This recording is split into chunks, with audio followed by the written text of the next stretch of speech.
ሰላም ቤተሰብ እንደተለመደው ዛሬም በጣም አስገራሚና ልብ አንጠልጣይ የሆነ የፍቅር ታሪክ ይዤላችሁ መጥቻለሁ። ታሪካችን የሚጀምረው ጃንጊዩክ የተባለ ወፈር ያለ ሰው ስናይ ሲሆን በኢንጂነሪንግ ዘርፍ ቋሚ ስራ ካገኘ ጃንጊዩክ በሄፓታይተስ ቢ በሽታ ተይዞ ሆስፒታል ውስጥ ሕክምና እየተከታተለ ሲሆን ይህ በሽታ በሰውነት ፈሳሾች እንደሚተላለፍ ስለሚታወቅ ሁሉም ሰው ወደ እሱ መጠጋት እንደሚፈራ እንረዳለን። ወላጆቹ ሁላ ወደ ሆስፒታል መጥተው አንድ ጊዜ ብቻ ሲሆን የጠየቁት እንዳይተላለፍባቸው በመስጋት በጣም ርቀውት ይቆማሉ።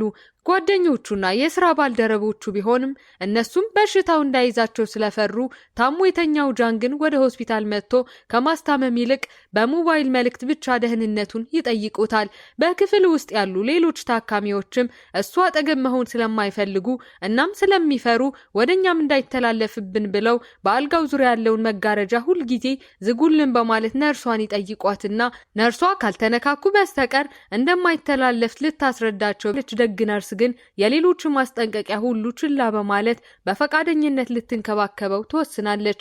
ዳዩን በጣም ተግባቢና ደግ ከመሆኗ የተነሳ ዮክ በቶሎ እንዲያገግም እና ከጭንቀት ነፃ እንዲሆን በደም ስሩ የተተከለለትን የግልኮስ ከረጢት ትስመዋለች። አንድ ቀን ማታ ጃንጊዩክ ብቸኝነት ሲሰማው ከክፍሉ ሾልኮ ይወጣና ሆስፒታል ውስጥ ሲዟዟር በአጋጣሚ ደረጃ ስር ሲጋራ ስታጨስ ከነበረችው ዳዩን ጋር ይገናኛል። ዳዩን ቀለበት ማድረጓን ሲያይ አግብታለች ብሎ ስላሰበ ልቡ ቢሰበርም ዳዩን ግን ቀለበቱ ከዩኒቨርሲቲ ስትመረቅ ያደረገችው እንደሆነ ስትነግረው ጃንጊዩክ እንደገና ደስ ይለዋል። ከዚያም ዳዩን ያዘነች መስላ እሱ የኢንጂነሪነት ስራው ቋሚ ስራ ስለሆነ በጣም እድለኛ እንደሆነ ስትነግረው ምክንያቷ እሷ በኮንትራት ተቀጥራ ረጅም ሰዓት ካለማቋረጥ ስለምትሰራና ድክመቷን ለመርሳት ሲጋራ ለማጨስ በመገደዷ እንደሆነ እንረዳለን። ነገር ግን በዚያው ቅጽበት የነርሶች አለቃ ትመጣና ዳዩን ስታጨስ ስላየች መቆጣት ስትጀምር ንግግራቸው ይቋረጣል። በሆስፒታሉ ውስጥ ማጨስ ስለማይቻል ዳዩን ጥፋቱ ከስራዋ ላይ ያስባረራት እንደሚችል ገብቷት ራሷን ለማዳን ምክንያት ጃንጊዩክ ላይ እንዳያሾፉበትና እንዳያገሉት ታስጠነቅቃቸዋለች።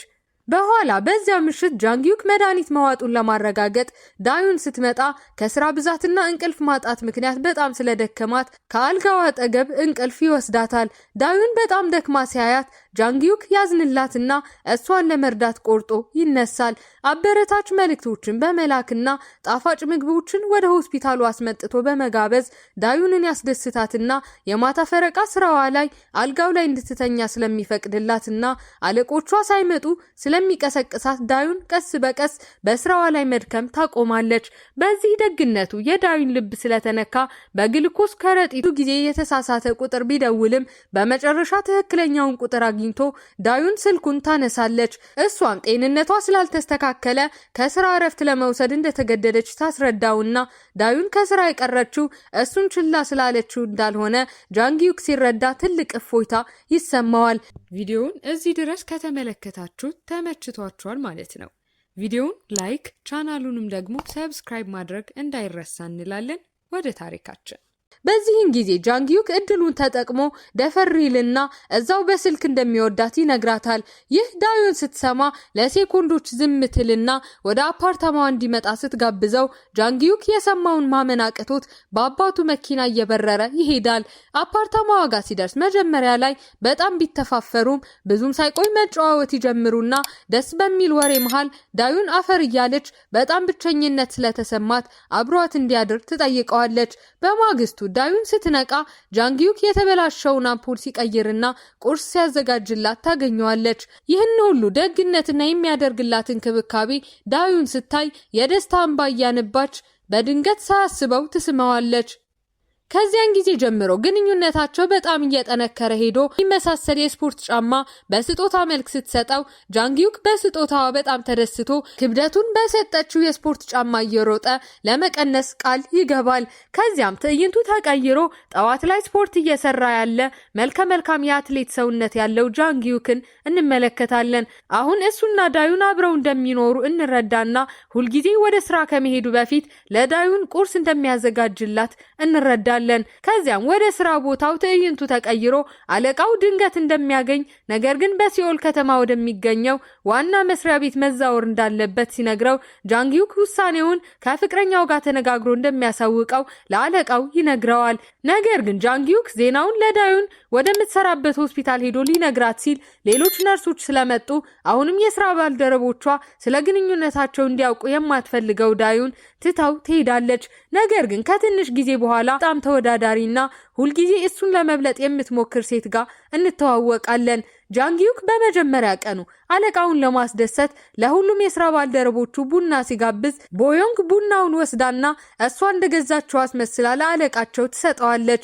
ይባስ ብሎም የተሳሳተ ስራ ለጃንግዩክ ትሰጠውና በአለቃቸው እንዲሰደብ ታደርጋለች።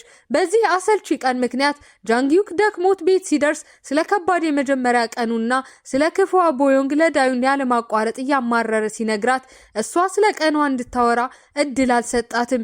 ይልቁንስ ከስራቸው እረፍት እንዲያገኙና ዘና እንዲሉ ወደ ዴጁ ደሴት ለበዓል የበረራ ቲኬት እንድትቆርጥ ይነግራትና ለመተኛት ይዘጋጃል። ይህ በእንዲህ እንዳለ በስራ ቦታ ጃንግዩክ የቦዮንግን የድልድይ ዲዛይኖች የጥንካሬ ችግር እንዳለባቸው ተመልክቶ በአለቆቻቸው ፊት ድጋሚ እንድትሰራው ሀሳብ ስላቀረበ ቦዮንግ ስራዋን እንደገና እንድትሰራ ትገደዳለች። ከዚህን ጊዜ ጀምሮ በየቀኑ ጃንግዩክ እየበላ ቢሆንም ስራ በዝቶበት እንደሆነ ዋሽቶ ይነግራታል። በኋላ ላይ ግን ቦዮንግ በድንገት ልትስመው ስትሞክር ጃንግዩክ ፍቅረኛ እንዳለችው አስታውሶ ወደ ዳዩን በመኪናው እየበረረ ይሄዳል። አፓርታማዋ ጋር ሲደርስ ግን ዳዩን በጣም ተናዳ ስለነበር አምፖል ባለመቀየሩና ቆሻሻ ባለማውጣቱ ትልቅ ጭቅጭቅ ይነሳል። በጭቅጭቁ መሃል ዳዩን የወር አበባዋ እንዳልመጣና ልጁን እንዳረገዘች ለጃንግዩክ ብትነግረውም ጃንግዩክ ከመደሰት ይልቅ አባት ለመሆን ዝግጁ እንዳልሆነ በማሰብ በጣም ይበሳጫል። በማግስቱ ጃንግዩክ ዳዩንን ወደ ክሊኒክ ለመውሰድ ከስራ ይቀርና ዳዩንን ሲንከባከባት ይውላል። ዳዩንም ከሷ ጋር ቀኑን በማሳለፉ ደስ ቢላትም ከቢሮው ደጋግመው ሲደውሉለት ግን ወደ ስራው እንዲመለስ ትነግረዋለች።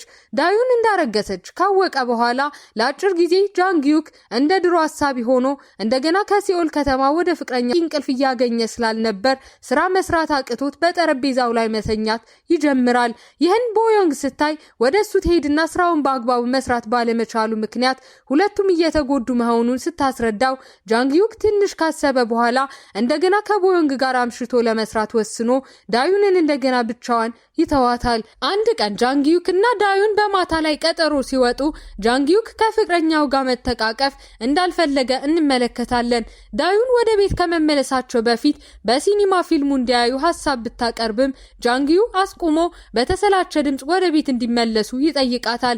በዚያን ጊዜ ዳዩን እንደደከመው ገብቷት እሺ ስትለው ጃንግዩክ ሳያስበው ሌላ ቀን እናያለን ቦዮንግዬ ብሎ በተሳሳተ ስም አቆላምጦ ሲጠራት ዳዩን ከሌላ ሴት ጋር ግንኙነት እንዳለው ትረዳና ይህን ሁሉ ጊዜ ከሷ ጋር ጊዜ ማሳለፊያ ያልፈለገው ደክሞት ሳይሆን እየማገጠ ነው ብላ ማሰብ ትጀምራለች። በዚህ ጊዜ ዳዩን እያለቀሰች ያረገዘችውን ጽንስ እንዳስወረደችው ስትነግረው ትልቅ ጭቅጭቅ ውስጥ ይገቡና ጃንግዩክ በንዴት ተሞልቶ ከመጀመሪያውም ልጁን ስላልፈለገ ግድ እንደማይሰጠው ይነግራታል።